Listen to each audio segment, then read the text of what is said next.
Welcome to the Dice Tower, a series of videos about games and the people who play them. And now, here's your host, Joe Steadman.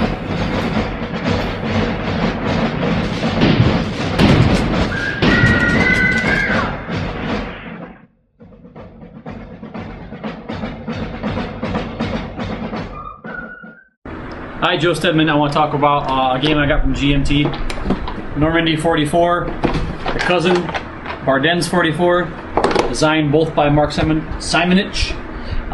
This just came out. It's basically the same game system as Ardennes 44, a little bit simpler, but it covers Normandy. So it made me real excited because I love Ardennes 44, but it's Battle of the Bulge. And there's a lot of guys who like Bulge games. I'm one of them, but I really like Normandy.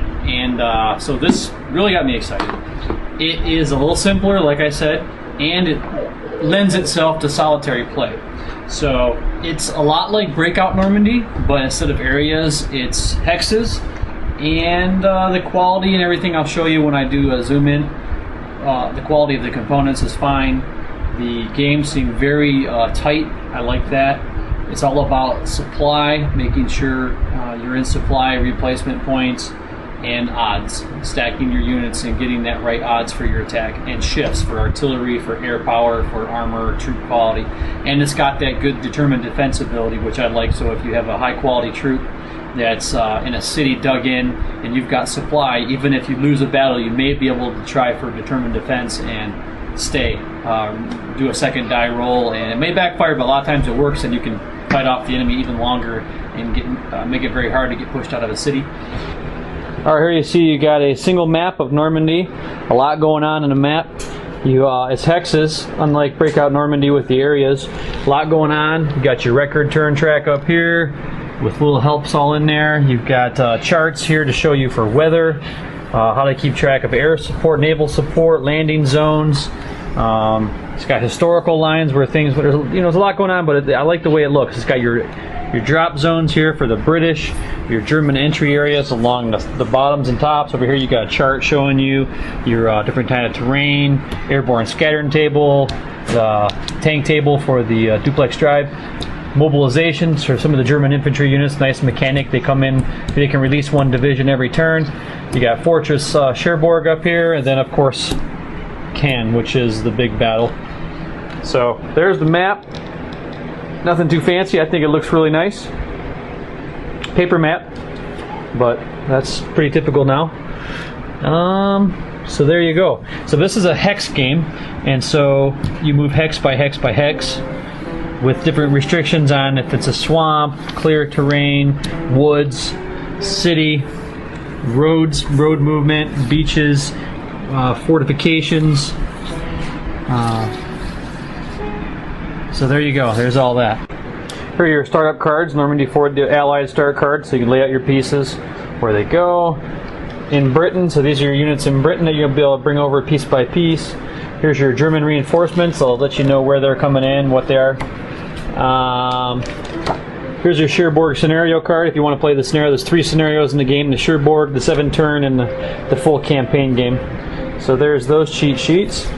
And then it's got 2 player aids, 1 for each player. The rule set only comes with 1, but mine came with 2, so I don't know if that's a mistake or not. But you got your combat results table, basic, attacker, retreat, defender, retreat, exchange, explains all those. JBOs for the Allied air, strafing, modifiers. There's determined defense, which is something they stole from Ardennes 44, I like.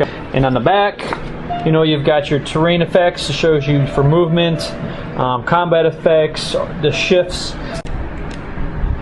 So the combat's basically odds results, then you, like say, 1-to-1, but then you have shifts. So if you have armor, you're going to go 2-to-1. If you have air support, you're going to go 3-to-1. If you have artillery, 4-to-1. So there's different ways to shift the thing, and then you roll 1d6. The game says it comes with 1, but mine came with 2. Mistake or typo, I'm not sure.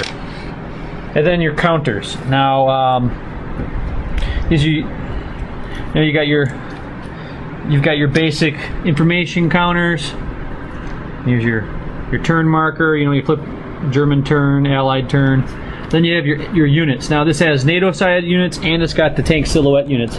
So here, this would be a Tiger tank unit. It's got your tank value in the middle, movement factor on the right. Left side would be your combat value. You've got cadre, so if you get really hurt, you have cadre. You know, you got two different double-sided. Here you go. Here's a basic 29th Division unit. It's got combat strength of 6, movement of 4, and you know it's going to land there at Omaha Beach. It tells you right on the counter. Combat's pretty simple. So let's say that 29th Division unit there wants to attack that German unit there from the 352nd. Well, you see that the American unit's got a combat value of 6, the German unit's got a combat value of 2, so that's going to be 3 to 1. But then you also have to look at the type of terrain. They're an open terrain. You have to decide if you want to add air support, artillery support, all these different things. And then once you determine that, you look at your combat results table. So let's just say we're going to go 3 to 1, which is right here, and you roll a die. If you're, let's say he added air support, so he's going to go 4 to 1. So he rolls a die. If he rolls a 1, it's going to be an exchange, which is both people are going to take a loss of 1 is bad. 2, defend or retreat for 3. 3. If you roll a 4, you both take a step loss, and a step loss is simply flipping the unit over. All right, the bigger units, they'll have 3 steps, so after the second time you flip them, you bring on a new counter to represent them, which would be a cadre unit. If you roll a 5, defender loses 1, and a 6, defender loses 1. So that's your best case scenario for the attacker to roll high. So in conclusion, pick up a copy. It's got well-designed rules. It's a proven system. It's got an extended example of play in the back. And it's Normandy. How can you go wrong? Great fun. So there you go. Pick it up, GMT.